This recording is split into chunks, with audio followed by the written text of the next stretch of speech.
오늘 찬양이 저의 설교하고 거의 맞는 것 같아요. 하나님이 붙들어 주리라. 소리 조금만 올려줄래요? 하나님께서 붙들어 주리라. 우리가 늘 살아가면서 조금 줄여줘. 조금만 다시. 소리가 웅웅돼서.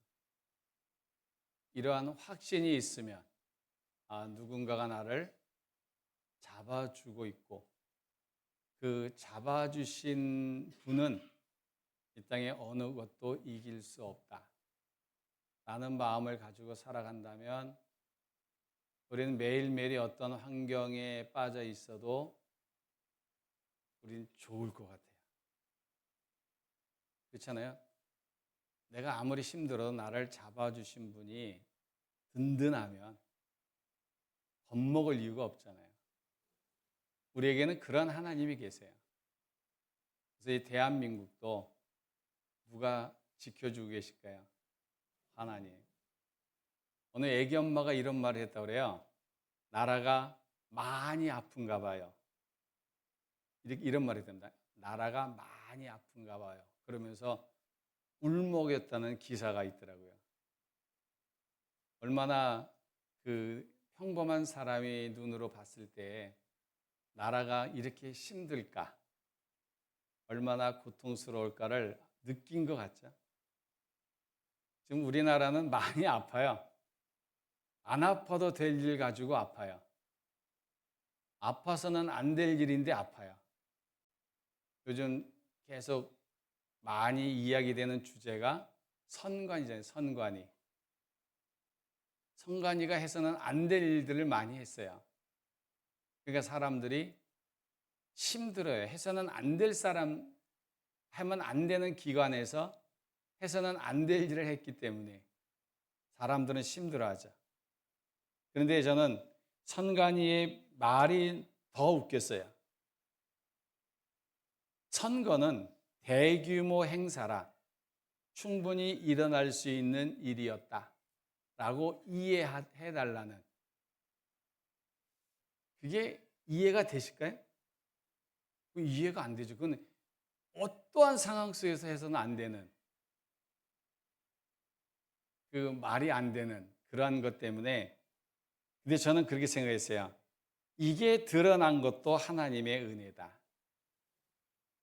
저는 그렇게 생각해요. 드러난 것도 하나님의 은혜다. 이게 안 드러났고 문제가 안 됐다면 저와 여러분은 우리도 모르는 때에 엉뚱한 일이 결정되고 집행이 되었을지도 몰라요.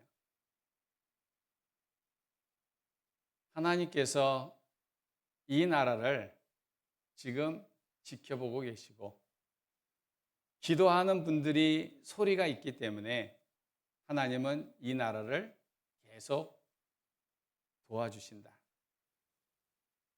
우리가 신앙생활하면서 그래서 늘 가져야 할 것이 뭐냐면 어떠한 모습을 가지고 살아가느냐가 중요한 거예요. 그러니까 성관이 그거죠. 우리가 지금까지 그렇게 해왔는데 이제 이게 드러나는 건데 그거 이해해 주면 안 돼? 이런 거거든요. 지금까지 이렇게 많이 해왔는데 그럼 지금까지 해온 게 잘못됐다는 거잖아. 잘못된 거죠. 근데 우리 신앙생활에 접목을 시켜보시면 우리 신앙생활을 내가 어떠한 모습을 가지고 살아가느냐에 따라서 내가 거둬들이는 열매가 무조건 다르다는 거예요. 잘못된 신앙은 잘못된 결과를 맺을 수밖에 없어요. 근데 좋은 신앙의 습관은 좋은 열매를 맺게 되어져 있어요. 신앙의 모습, 저와 여러분에게는 얼마나 거룩한 신앙의 습관이 있을까? 우리에게는 어떤 신앙의 습관이 있을까요? 어떤 것이 신앙적으로 나에게 습관적으로 나타나고 있을까?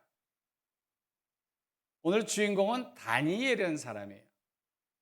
다니엘은 아시리아라는 나라에 또 공격을 받았던 사람이면서도 바벨론 시대에는 1차 포로로 끌려갔던 사람이에요.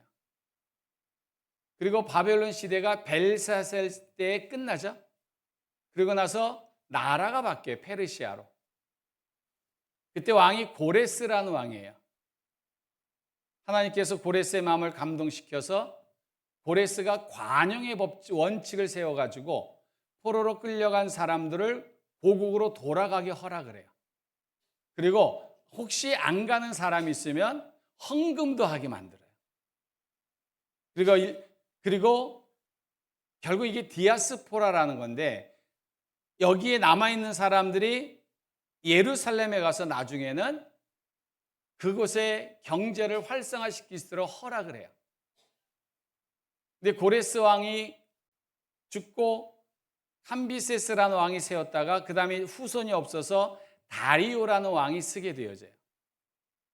근데 다니엘이 아시리아, 바벨론, 페르시아 시대까지 거의 5명의 왕이 바뀌는 순간, 나라가 바뀌는 순간에도 다니엘의 위치는 흔들림이 없었어요.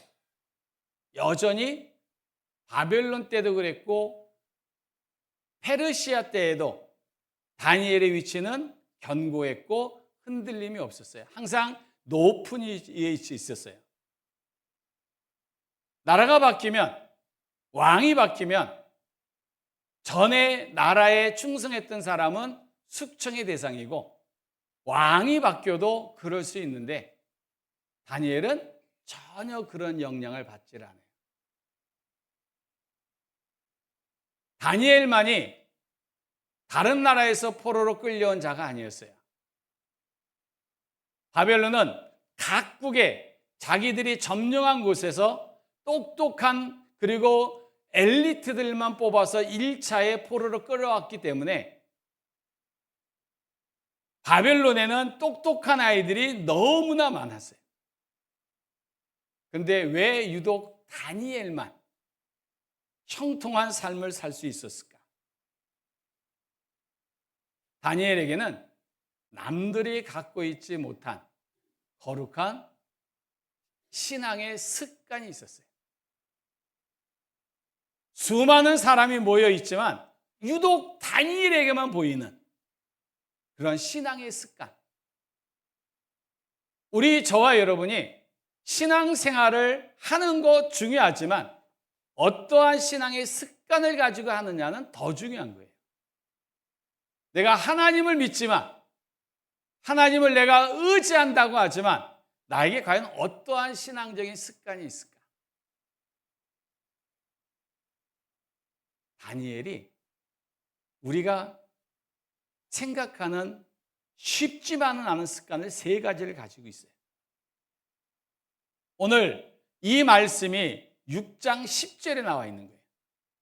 거기에 뭐라고 시작이 되고 있을까요? 전에 하던 대로. 이렇게 되어 있어요. 전에 하던 대로. 어느 날 갑자기 해야 되겠다는 것이 아니라 예전부터 해왔던 그것. 그럼 언제부터 다니엘이 이러한 습관을 가지고 있었을까요? 다니엘서 1장에 보시면 바벨론에서 각국에서 끌려온 천재 소년들이 바벨론 박사들에게 3년간 바벨론의 언어와 학문을 공부하게 되어져 있었어요. 근데 다니엘과 세 친구가 뭐라고 말을 했을까요? 다니엘은 뜻을 정하여 왕의 음식과 그가 마시는 포도주로 자기를 더럽히지 아니하리라 하고 자기를 담당하는 사람에게 말을 해요. 그리고 며칠 동안 테스트를 하냐면 열흘 동안 테스트를 해요. 그런데 성경은 이 테스트에 대해서 뭐라고 말을 했냐면 그들의 얼굴이 더욱 아름답고 살이 더욱 윤택하여 왕의 음식을 먹는 다른 소년들보다 더 좋아 보인지라. 다니엘의 전에 하던 모습은 바로 어쩌면 지금부터 시작되었는지 몰라요. 포로로 잡혀가서 철저하게 다니엘은 누구를 중심으로 살아야 될 것인지 다니엘은 마음을 정한 거예요. 그런데 이 마음은 쉽게 끝까지 강하게 유지되기는 만만치 않았어요. 다니엘에게는 위험이 닥쳐와요.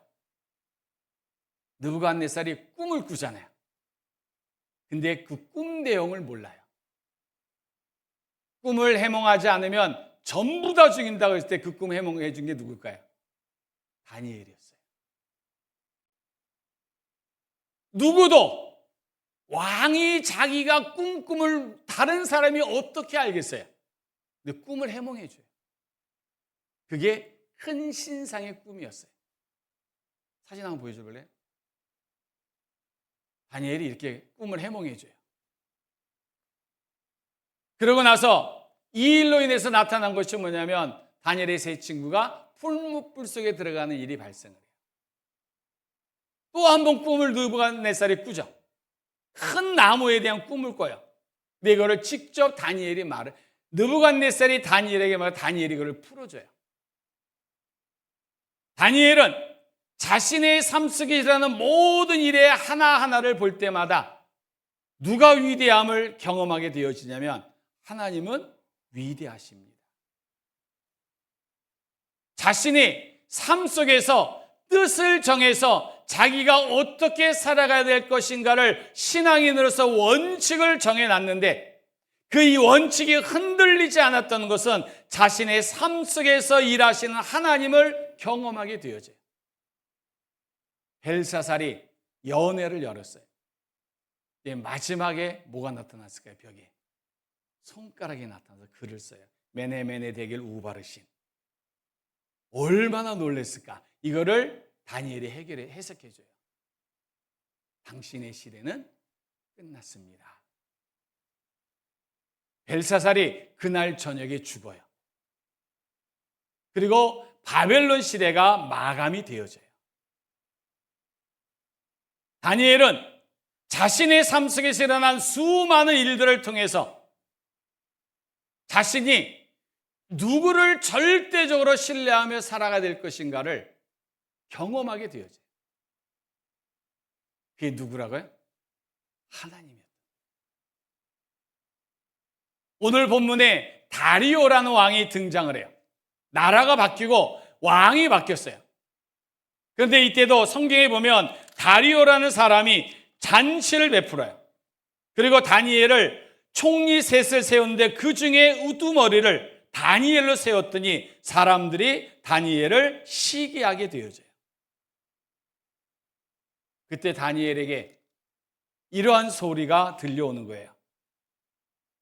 이제부터 30일 동안 누구든지 왕 외 어떤 신에게나 사람에게 무엇을 구하면 사자굴에 던져 넣기로 합니다.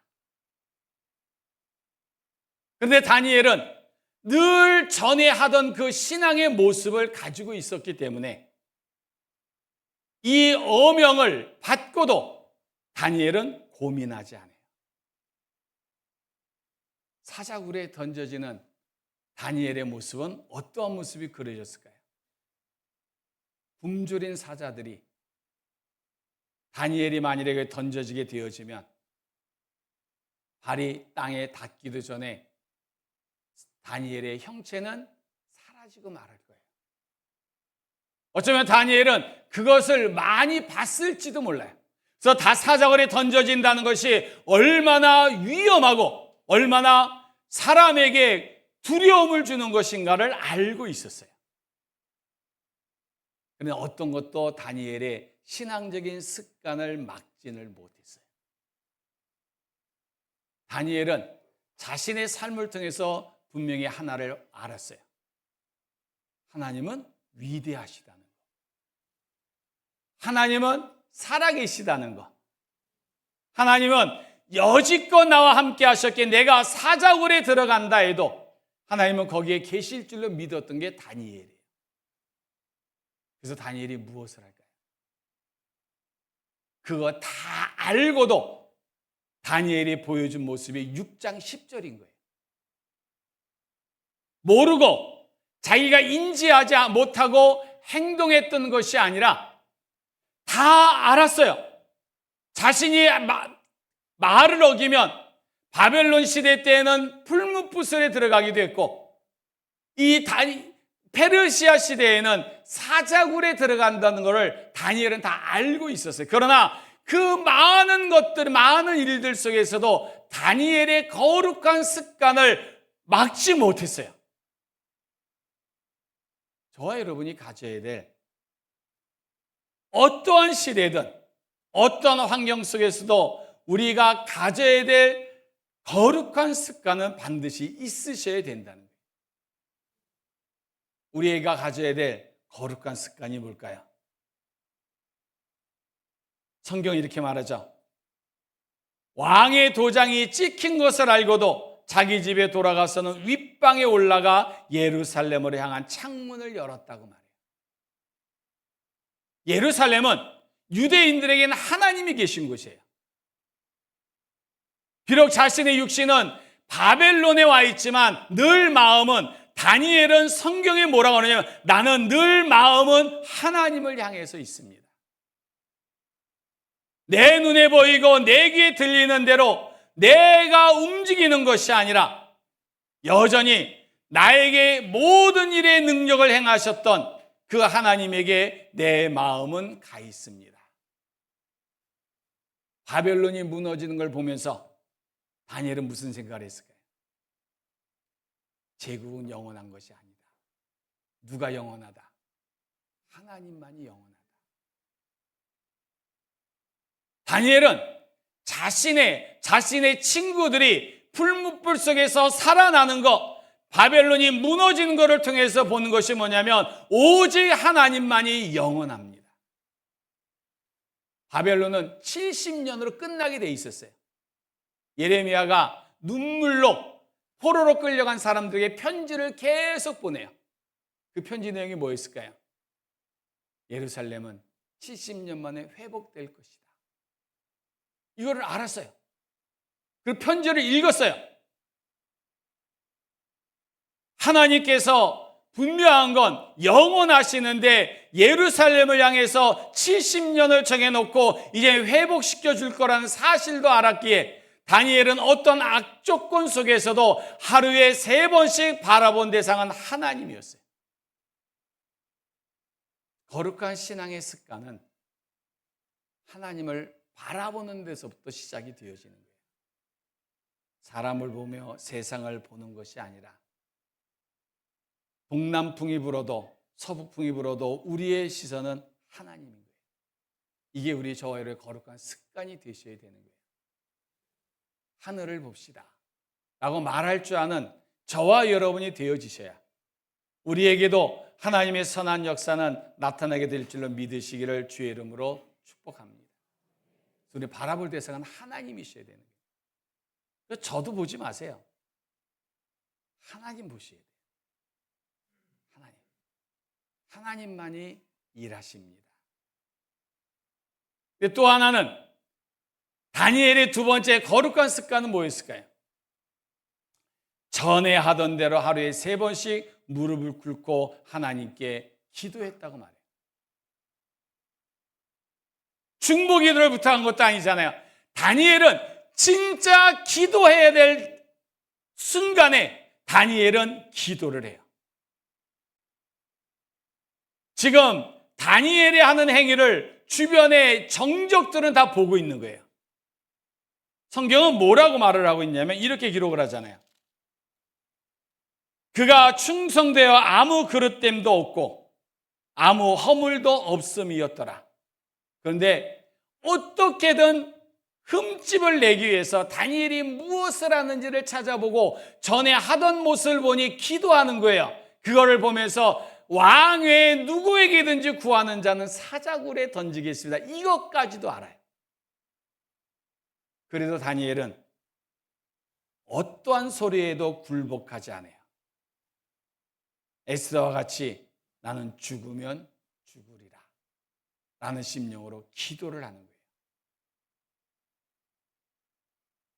저와 여러분이 신앙생활하면서 가져야 될 거룩한 습관은 기도인 거예요. 하나님이 어떠한 분인 줄을 경험했다면, 그를 내가 깨닫고 느낀 적이 있다면, 혹시나 다니엘이 기도하다 들키면 사자굴에 들어간다는 것을 알고도 기도했듯이 저와 여러분도 기도하셔야 되는 거예요. 사자굴에 두려움이 없었을까요? 당연히 있죠. 어쩌면 다니엘이 사자굴에 던져진 사람들의 결말을 기억하고 있을지도 몰라요. 사자굴에 던져진 굴에 있는 사자들은 굶주린 사자들이에요. 떨어지면 어떡할까요? 순간적으로. 흔적도 없이 사라지죠. 그걸 다니엘도 알고 있어요. 그 두려움을 이긴 것은 뭐 때문이었다고요? 기도였어요. 기도의 습관이 두려움을 이기게 했고, 기도의 습관이 불안을 극복하게 했고, 기도의 습관이 모든 두려움으로부터 자유롭게 만들어 주었던 거예요. 다니엘은 거룩한 습관이 두 번째 그거예요. 기도. 이게 습관이었어요. 쉬지 말고 우리가 습관적으로 기도할 수 있는 믿음의 사람들이 되어지셔야 하는 거예요. 밥 먹을 때만 습관적으로 기도하는 게 아니에요. 사람들이 그러잖아요. 밥상 차려놓으면 시키지도 않는데 뭐라고 말하는지 아세요? 저한테? 빨리 기도해 주세요. 평상시에는 잘 안 해요. 밥상 차려놓으면 꼭 아주 긴급하게 얘기하더라고요. 급한 일처럼 빨리 기도해 주세요. 이건 안 해요. 진짜 늘 기도하셔야 돼요. 우리는 무슨 일이 있든지 간에 무슨 얘기 들으면 해줄 말이 뭘까요? 처음에 기도합시다. 이게 어쨌든 원래 먼저 나와야 되는 거예요. 다니엘의 이런 경우 우리 같으면 누구를 찾아갔을까요? 왕의 최측근을 찾아갔을지 몰라요. 다리오의 가장 측근을 찾아가서 야, 어떻게 좀 잘 좀 해봐. 근데 다니엘은 누구도 안 찾잖아요. 다니엘이 찾아간 대상은 하나님이었어요. 신앙은 그거예요. 힘들고 어려운 일이 나에게 닥쳐오면 그때 우리는 습관대로 뭐 하는 사람들 되셔야 한다고요? 기도하는 분. 우리나라 50대, 60대, 70대가 꽤 많아요. 인구상. 이 세대가 60대, 70대가 기도하는 세대인 거예요. 우리나라에서. 실제적으로. 60대, 70대 다 천국 가시면 어떻게 될까요? 기도할 사람 없어요. 대한민국에. 기도할 사람이 없으면 대한민국의 미래 어떻게 될까요? 그래도 기도하는 분이 계시기 때문에 대한민국은 이만큼 유지가 되는 거예요. 다니엘처럼 기도가 습관이 돼서 다니엘처럼 어떤 불의와 타협하지 않고 온갖 모함과 방해를 받으면서도 내가 할 수 있는 것은 기도라는 것을 아는 사람들이 있기 때문에 대한민국은 여전히 존재하는 거예요. 그래서 기도가 습관이 되셔야 돼요. 눈에 보여지고 귀에 들려지는 뭔가 느껴지는 어려움이 있다고 하면 성도들이 찾아야 될 자리는 기도의 자리인 거예요. 저와 여러분이 그러한 기도의 습관을 갖고 살아가시기를 주의 이름으로 부탁을 드립니다. 마지막 하나 더 있다면 다니엘의 거룩한 습관은 감사였다는 거예요. 전에 하던 대로 하루에 3번씩 무릎을 꿇고 기도하며 그의 하나님께 감사하였더라. 다니엘에게는 감사하는 생활이 습관이었어요. 이날 처음으로 하나님께 감사하는 것이 아니라 다니엘은 매 순간순간마다 어려운 시련 속에서도 몸에 밴 것이 감사였어요. 느부갓네살의 꿈을 해몽해 주면서 다니엘이 뭐 했을까요? 감사 아니었을까요? 두 번째 꿈을 해석해 주면서도 감사했을 것이고 벨사살의 꿈을 해몽해 주셔서 감사했을 것이고 나라가 바뀌었는데도 여전히 그 자리를 지키고 있는 것에 감사했던 것이고 왕이 바뀌어 나갔는데도 여전히 고넬료하고 다리오하고 왕하고는 이게 어떤 혈연 관계도 없어요. 이게 남이에요, 남. 근데 다니엘은 다리오 왕 때나 고레스 왕 때나 형통했다라고 기록을 해요. 이유는 한 가지였던 것 같아요. 늘 그 순간순간마다 뭐하는 사람이었다. 감사했다. 어려운 시련 속에서도 절망적인 상황 속에서도 다니엘은 감사했어요.